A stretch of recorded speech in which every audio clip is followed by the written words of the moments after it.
A petition to cancel Bongbong Marcos' certificate of candidacy has officially been filed before the COMELEC.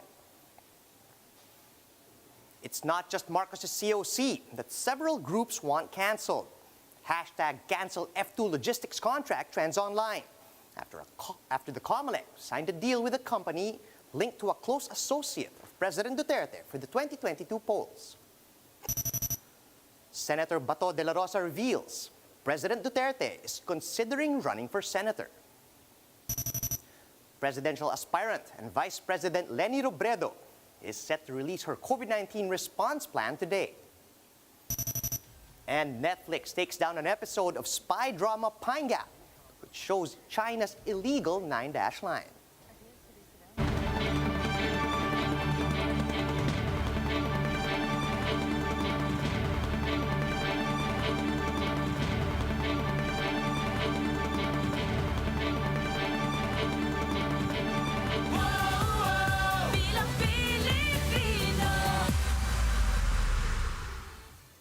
Fast, focused, and fearless. Here's everything you need to know as you jumpstart your day. I'm Charles Lejano.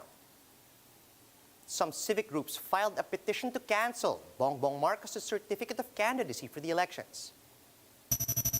The groups, composed of political detainees, human rights and medical organizations, cited Marcos' 1995 tax evasion conviction.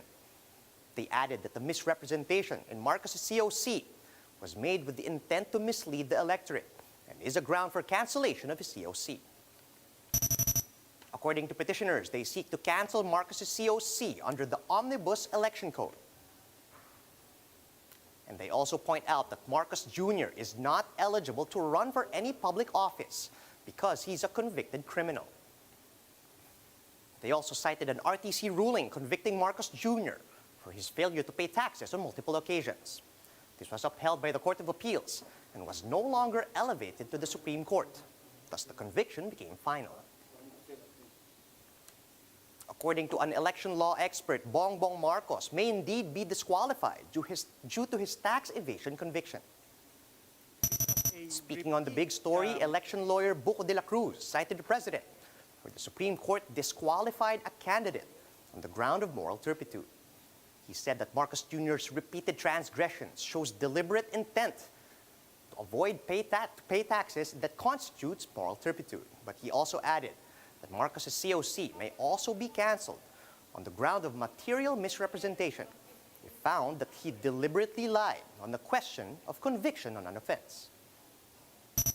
Yung offense kasi na tax evasion is a serious offense. No? At yung pagpaulit-ulit na paggawa nito for several years constitutes moral turpitude.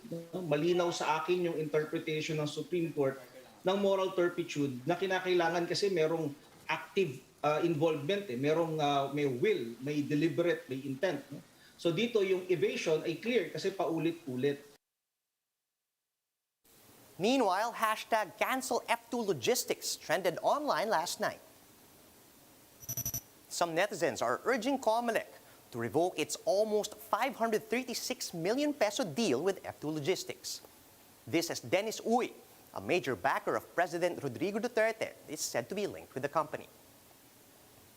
However, COMELEC spokesperson James Jimenez insists that F2 Logistics has no capability to manipulate election results. Jimenez explained that the only job of F2 Logistics is to store vote counting machines and to deliver other election paraphernalia. Meanwhile, Isko Moreno's campaign manager, Lito Banayo, said their camp isn't concerned about this issue. In an interview with 1PHS sa Totoo Lang, Banayo said they're affording the COMELEC the presumption of regularity. I'd rather give the COMELEC the presumption of regularity. Total, handling lang naman yan ng logistics eh. Ano lang yan eh, delivery system lang yan, hindi naman siguro. Nananalig pa rin kami because if not, kung hindi tayo mananalig doon sa sistema, bakit pa tayo sasama sa sistema? President Duterte is considering to run for senator. That's according to Vice Presidential aspirant and Senator Bongo. Go explained that Duterte is taking the administration's Senate slate into consideration. And the senator adds that the president is also looking at continuing his stint at public service.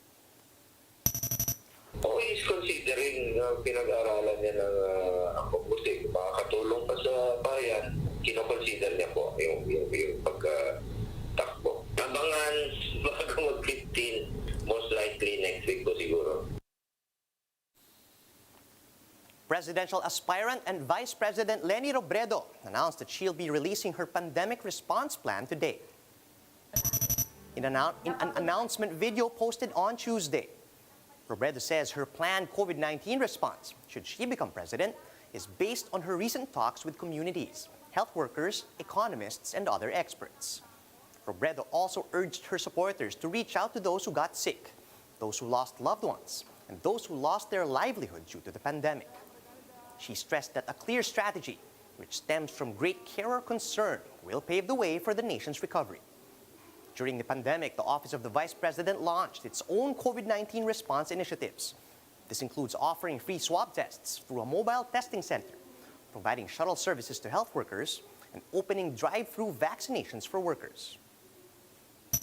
Hindi lang pangako ang plano natin. Napatunayan na natin ang kayang gawin ng malinis at maayos na pamamahala. Malayo pa ang lalakbayin natin, pero magkakasama tayo dito. Walang takot, walang alinlangan, at buong pagmamahal na humahakbang. Netflix has taken down episodes of the political drama Pine Gap, following complaints from the government for the shows featuring China's controversial 9-line. Marian Enriquez with the details. Denver, this is Alice. We have an unannounced 715 missile. Any comms on a possible target? This is Pine Gap, a Netflix political drama about an Australian-American joint intelligence facility based in the land down under.